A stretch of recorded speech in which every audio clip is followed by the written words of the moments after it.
நம்ம கிட்ட அறியாம தான் இந்த வேலையை பாக்குது. இப்ப இந்த அறியாமை பண்ற வேலையை நம்ம அறியறதுக்கான வேலைக்குள்ள போகணும். இந்த வலி நீங்கணும் அப்படின்னா பிற உயிருக்கு வலியை நீக்கணும்ன்ற நமக்குள்ள வரும். இதுதான் இதுக்கான பெரிய சொல்யூஷன்.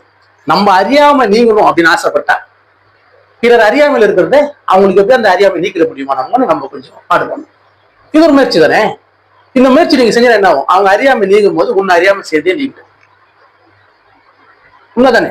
ஒருத்தவங்க அறிய வரதுக்கான சோர்ஸை நான் ரெடி பண்ணி கொடுப்பேன், அதுக்கான சோர்ஸ்ல நான் போக முடியும்னா உனக்கு அறிய வரது கன்ஃபார்ம்.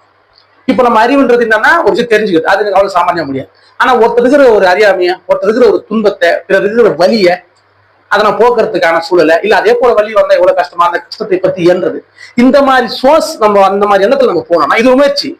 இது பெரிய முயற்சி. இதுதான் ஜீவகாருண்ய முயற்சி, இதுதான் கருணை முயற்சி, இதுவே அன்பு முயற்சி, இதுவே முடிவு முயற்சி. இந்த செயலுக்குள்ள நம்ம எவ்வளவு ஆழ்ந்து போறோமோ அதன் தாக்கமா நம்ம வலியை விட்டு விலகிடுவோம். இது நடக்குமானா இது நடக்கிறதுக்கான வாய்ப்புகள் 100% உண்டு. அதுல சந்தேகமே வேணும்.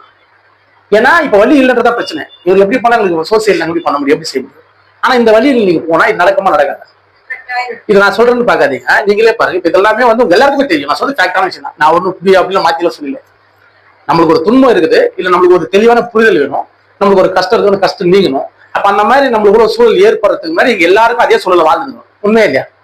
இப்ப அந்த சூழலை வாழ்றவனை நம்ம போய் பார்த்தோம், அதை செய்யறதுக்கு நம்மளால முடிஞ்ச ஒரு உடல் உழைப்பாவோ இல்ல ஒரு வார்த்தையாவோ இல்ல ஒரு நம்மளால முடிஞ்ச செல்வமாவோ நம்ம கொடுக்கும்போது என்ன ஆகும்னா அந்த இடத்துல நடக்கிற நிகழ்வை நீ கத்துப்ப.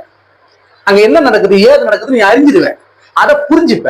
எப்படி நீ அதே இடத்துல நீ இருக்கிற அந்த வட்டத்துல நீங்கிற, அப்ப அதே போல ஒரு சூழல் ஏற்படுத்தணும் வாய்ப்பு ரொம்ப அதிகம். ஈஸியா நடக்கக்கூடிய சூழல் தான். உடம்பு எல்லாம் வரும், நோய் வரும், ஏதோ ஒரு செல்வம் இல்லாம போகும், ஏதோ ஒரு காரணம்.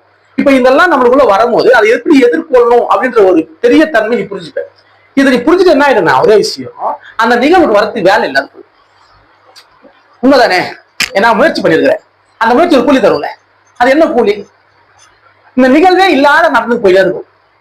உன் லைஃப் ஸ்டைல் மாறிடும், உன்னோட சிந்தனை திறன் மாறிடும், நீ பாக்குற விதம் மாறிடும், நீ கேட்கிற விதம் மாறிடும், நீ தொடுற விதம் மாறிடும். இப்ப இதெல்லாம் மாறும்போது என்னன்னா உன் ஐபோனோட தன்மை நீ இறுதி வரைக்கும் போனா கூட அது அதே சமனான ஒரு சூழ்நிலை வரத்துக்கு சோர்ஸ் இருக்கு உங்ககிட்ட. இருக்குமா இருக்காதா? இப்போ அந்த மாதிரி ஒரு இருப்பை நம்ம தக்க வைக்கணும். இந்த இயற்கையில நடக்கிற வலியை நீக்கிறதுக்கு தான் இந்த தேகம். வலி வரத்துக்கு அல்ல. இந்த வலியான தேகத்தை வலிமையான தேகமா மாத்தணும். இந்த வலியான தேகத்தை ஒலியான தேகமா மாத்தணும். இந்த வலியான தேகத்தை முடிவான தேகமா மாத்தணும். உண்மையா இல்லையா? இது நான் தேகன்றது கொஞ்சம் இந்த தேகத்தை நான் சொல்ல, இந்த மொத்தமும் சேர்ந்தது தேகம் தான். இந்த அண்டசரா சேர்ந்தது தேகம் தான். அந்த தேகத்துக்குள்ள வலி